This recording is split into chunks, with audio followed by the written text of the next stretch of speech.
everybody, welcome to Stamping with Melva. I'm Melva Peters and I'm an independent Stampin' Up! Demonstrator in British Columbia, Canada, and you can find me online at stampingwithmelva.com. It's Saturday, it's a beautiful day here on the West Coast, and I always go live at 11 a.m. on Saturday mornings. So here I am, and today I'm going to do a little bit of masking. I'm going to show you how you can use the new masking paper, and I know I've showed you this in the past, but I love this masking paper. And so I'm going to mask off part of the card and then kind of create a middle section that will have the sentiment in it. Kind of like this technique. It gives you a really crisp line that kind of marks the spot for the sentiment. So that's my plan. I'm going to use Eden's Garden. It's kind of fun to go back into your stamp sets on ones you haven't used in a while. So as I looked through to see what I thought would work with this technique, Eden's Garden came to mind. Now, it's going to be a little bit of different colors because I think Eden's Garden is kind of intended to be in greens. At least that's what I think it goes to, but I'm going to switch it up and I am using Orchid Oasis and Parakeet Party for my card. All right, let me switch over to my desktop and we'll get started. Hey, Nancy. All right, so this is the Eden's Garden stamp set. This came out, I think it was a pre-release from the annual catalog, if I remember correctly. I can't remember. It came out last fall. There was a bunch of designer series paper and other cotton paper and some beautiful gems, I think, with this. If I've got it right. I can't remember now what the other one was. Anyway, the stamp set and dies are still available in the annual catalog, so that's what I'm going to use today. And I'm going to use this stamp here and this little one, and then the Hello There sentiment. And as I said, I'm going to use a bit of a different kind of color combination for it. So Orchid Oasis and Parakeet Party. And I've just cut a piece of the designer series paper in the new in colors to use. So this is the masking paper. It comes in packages of 12 and it's 5x7. And this can be cut to any shape or size that you want. There is a slit on the back, so you can easily pull off the strips, and then the sticky side is the opposite side to this. So I kind of like to cut it this way, so I've got my slit in the, so that I can easily peel it off. If you cut it this way and miss the slit, then just take your piercing tool and lift up the backing. But if you cut it going this way, you'll be able to, like I have here, find the slit and easily peel off that backing. All right, I've cut a piece of the masking paper that is, I think, 5 inches by an inch, so 1 inch by 5 inches. And my piece of basic white cardstock that I'm going to do my stamping on, and I cut this to a different size. So this is 3.5 by 4 3/4. And I did that because I'm going to use this really pretty Parakeet Party, I think with the flowers, and I wanted more of it to show. So I cut my basic white piece down a little bit to what I normally would cut it. So I've got that 3.5 by 4 3/4. My piece of designer series paper is 4 inches by 5 1/4. And then my card base in Orchid Oasis is 5.5 by 8 1/2.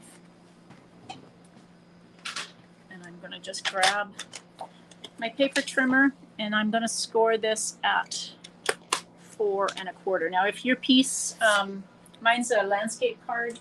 If you're going to do something where you're using a tent fold card that you've cut 4 1/4 by 11, then you would score it at 5 1/2. And if I grab my bone folder, this is the side I score on. This is the raised line or the mountain, and so fold into the mountain and give it a good crease. Hey Louise, welcome. All right, so there's my card base. There's my designer series paper. Now this is my piece I want to stamp. I've got an inside as well, which is 4 inches by 5 1/4, and I've got a little strip of the designer series paper that is 3/4 of an inch by 4 inches, and that's just going to go on the inside. So one of the tricks you want to do is to use your grid paper to help you line up this. Now I'm also going to use a piece of my silicone mat. And the reason I'm using that is this masking paper is very sticky. So I am lining this up, and I can still see my grid paper through the silicone mat. So I'm lining my paper up with the grid lines, and then I'm going to take, and let's see, I've got to figure out half of this. I just want to measure, so it's 3.5, so it's going to be 1 3/4. So what I want is for my masking paper to be roughly in the middle. I'm not going to fuss too much if it's not exactly in the middle. As I say that. All right, I have to see where I'm doing this. So 1 3/4 is there. So I'm going to kind of put my masking paper roughly at the halfway mark. And I'm going to try and use the grid lines to line it up so that I've got straight edges. Now, the other thing is this masking paper is sticky. So be a little gentle. I'm not pressing down. You're not trying to get this to stick. It's just, you just kind of want it to be on your paper. Really. I don't know how you say your name. GN, maybe. I hope I got it right. Welcome from Oregon. So I've got it kind of in the middle of my paper, and it's not stuck down solid. You may find that if you really press down on this, your masking paper could tear your basic white. If you find you really struggle with it being too sticky, take a piece of masking paper and I've got a piece here. Oh, I do. I've got a little strip here. Take a piece of masking paper, peel it off, and either press it down on your skin, press it down on your clothing to kind of take some of that stickiness away. I find if I just don't press down solidly as if I was going to stick it down, then I don't have the same issue. But you do have to be gentle. All right. What I want to do with this, and I hope this is going to work. I think it is. So depending on the size of your stamp, what I'm going to do is I'm going to stamp above and below. And I'm going to do this in Orchid Oasis. So just make sure when you're stamping that you're not going over the edge, like down below this, because we're going to kind of stamp above and below, on and off your masking paper. And I'm going to just turn this so I get a bit of different orientation to it. And now I'm going to turn it over, and we're going to do the same on the bottom. And I'm just going to kind of move it a little bit. And one more. I'm just going to. Okay, so now I'm going to take and gently, very gently, peel back my masking paper. And if you take it, let's get the silicone mat out from underneath. If you take it and just kind of pull it, like hold it flat, but very gently, pull your masking paper off, again, slow and gentle, so that it doesn't tear.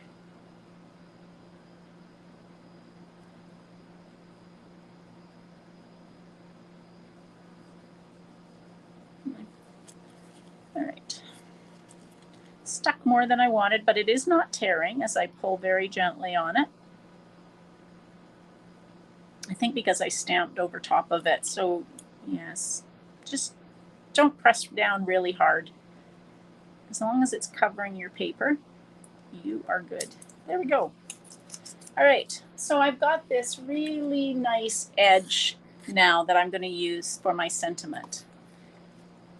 Okay, I think I'm going to stamp my sentiment in Parakeet Party, but I want to add a little bit of Parakeet Party in here as well. So I'm just going to kind of take and just kind of stamp some of these leaves in Parakeet Party, just to give it a little bit of a pop of color. All right, so now let's take this. You know what all right, I'm going to stamp this. What am I going to do?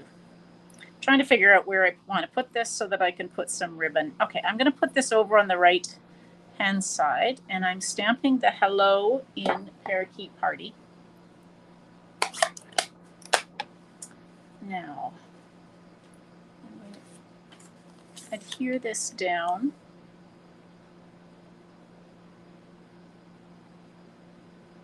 No, I'm going to, where's my ribbon? Here's my ribbon. I have a new roll of my Orchid Oasis. I went through a roll of the Orchid Oasis. You can tell what one of my favorite colors is in the new In Colors. I've already used a roll of this. This is the 1/8 inch metallic ribbon, and it's just so pretty. What I love about it is while it says it's in the In Colors, it actually goes with all sorts of our other colors, which is really nice. So I'm going to take this and wrap it. So I'm just taking both of them together, and I'm going to take and wrap this around. Hopefully, I'm going to cut myself more than I need. You can leave it on the ribbon if you want, but I'm going to make sure I have enough so I haven't made it too skimpy and then struggle to tie a nice bow. So I'm going to take and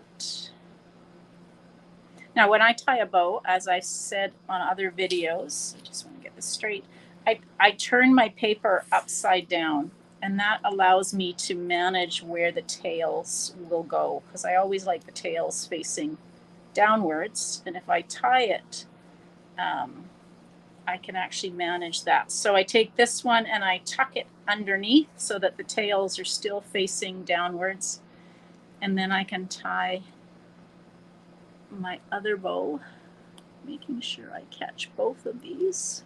And if it's a little looser than you want, you can always use a glue dot to hold it tight on the back, or a little bit of Stampin' Seal or something like that. All right.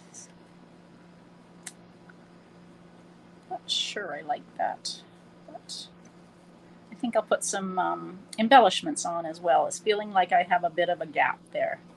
And cut that. I definitely didn't skimp on my ribbon that time. Sometimes you'll see me struggle because I decided to be a little bit cheap on my ribbon. All right, I'm going to use a glue dot. This ribbon feels a little bit loose to me, so I'm just going to take a glue dot on the back and just kind of pull it tight in a couple of spots, just to hold it so that it doesn't feel loose on the front. There we go. Okay, and now I'm going to take, I've got some liquid glue here. I think this is just about empty.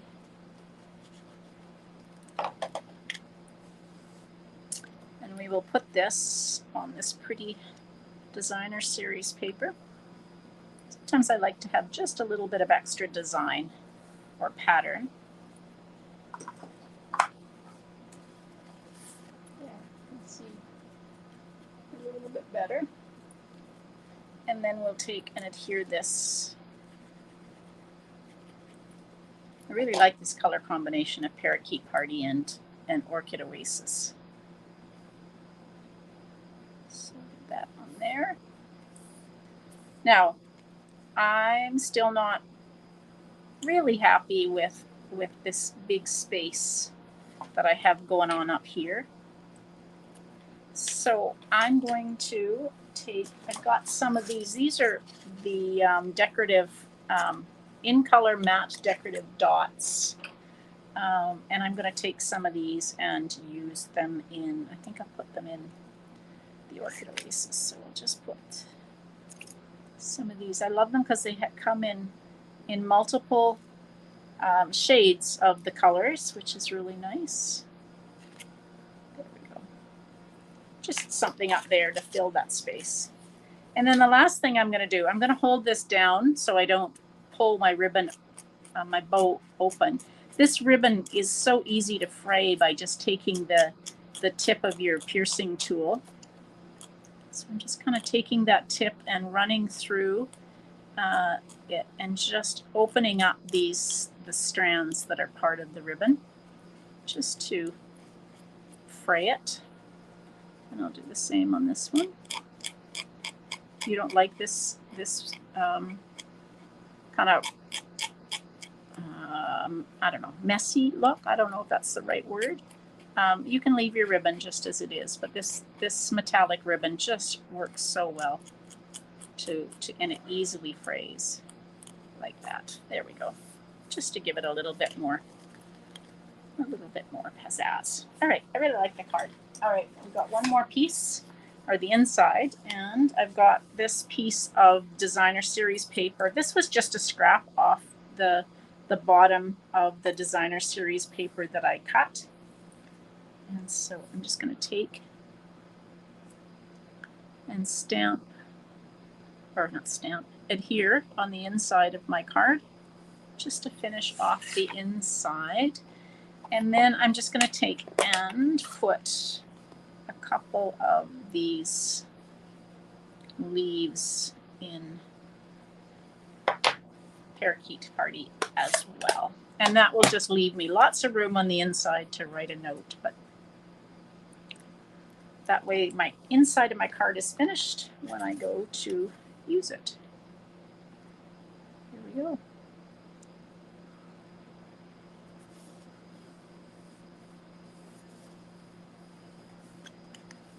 Okay. So you could try this technique. If you don't have masking paper, if you don't have it, put it on your wish list, but you can also use Post-it note tape or Post-it notes or washi tape if you've got washi tape that's wide enough where you could put multiple strips of washi tape. There's lots of ways to do this technique, but the new masking paper from Stampin' Up just makes it so easy. And with you getting 12 pieces in a package, you have lots to play with. There we go. All right. Such a pretty color combination. I really like how that card turned out. Hope you do too. All right, everybody. So I will be back live tomorrow. I'm going to be showing you the floating strips technique. I know I've done this. I think I've done it on a live. I may be getting it mixed up with my Zoom class, but I'm going to show you the floating strips technique tomorrow. So you'll join me. I will be making a card using one of our beautiful designer series paper with this technique. So join me at 12 noon on Sundays for my live. All right. Hope you have a great day. Happy stamping. Bye.